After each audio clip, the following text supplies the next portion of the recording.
That's true, but Zophar, you're not God. And then at the end of verse 6, know then that God exacts of you less than your guilt deserves. Hey, Job, you suffering, but God didn't give you all your punishment deserves. Is that correct about Job? Oh, What sense did he have that he deserved anything? Now, here's the cool thing about that verse, though. This is one aspect of it that is pretty cool. That is a true statement at the end of verse 6 for everybody in the world.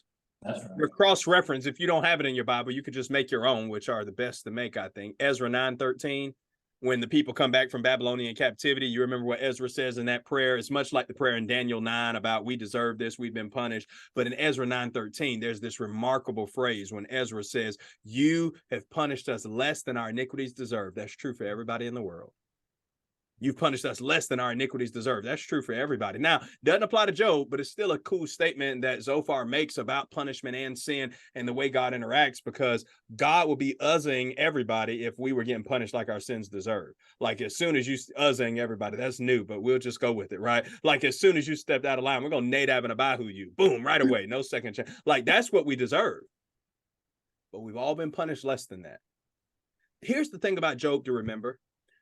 Job is saying throughout the book, his friends are saying, well, you know, you sin, that's why you're suffering. Job says, no, I didn't. They say, oh, you sin. And as they start talking, they start upping the ante. They're like, not only did you sin, you done something really bad. Tell us what it is so you can repent. And what Job says in several of the speeches, and we'll see this, Job is going to say, listen, I did not tell you I'm sinlessly perfect, but I don't have any known and unrepentant sin in my life, any impenitent sin. In fact, Job is going to be pleading with God, would you show me the wrong so that I can repent if I did? Like Job in chapter 1, you remember he's doing sacrifices for his kids just in case they sin. And the friends are like, Job, we know you did something. And you had this upright front and all of this, that you were a good guy. We know you done wrong, Job. And this suffering's bringing it out. And you ain't going to have peace until you repent, but they're wrong. Look at verse 7. Can you find out the deep things of God? Can you find out the limit of the Almighty? It is higher than heaven. What can you do? It's deeper than Sheol. What can you know? Its measure is longer than the earth and broader than the sea. If he passes through and imprisons and summons the court, who can turn him back? For he knows the worthless men, and he knows worthless men. When he sees iniquity, will he not consider it? But a stupid man will get understanding when a wild donkey's colt is born a man.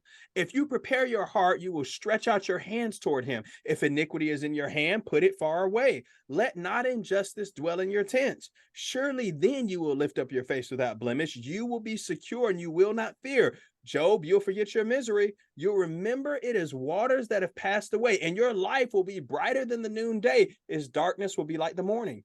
You will feel secure because there's hope. You will look around and take your rest in security. You will lie down and none will make you afraid. Many will court your favor, but the eyes of the wicked will fail. All way of escape will be lost to them, and their hope is to breathe their last.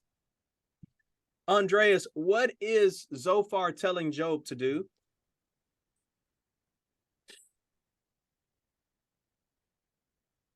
Accept he's guilty of sin. Yeah, and do what to make it right?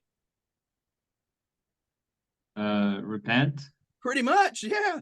Job, I got great news for you. This is Zophar's gospel. I got great news for you, Job. If you just Sunday morning, we're going to have a little church service, okay? It's the Church of Christ in the East. It's going to be, it's a 4-man worship service. Your wife's probably going to forsake the assembly, Job. So it'll be Zophar, Bildad. Hey, we're going to have Zophar, Bildad. We're going to have you there, Job. We're going to have all the buddies there. And all we need you to do, Eliphaz will be there too. When we sing the invitation song, Job, if you just come on down, we're going to pray for you. And you don't know how good your life's going to be, Job, when you repent. Now, here's the interesting thing about Job.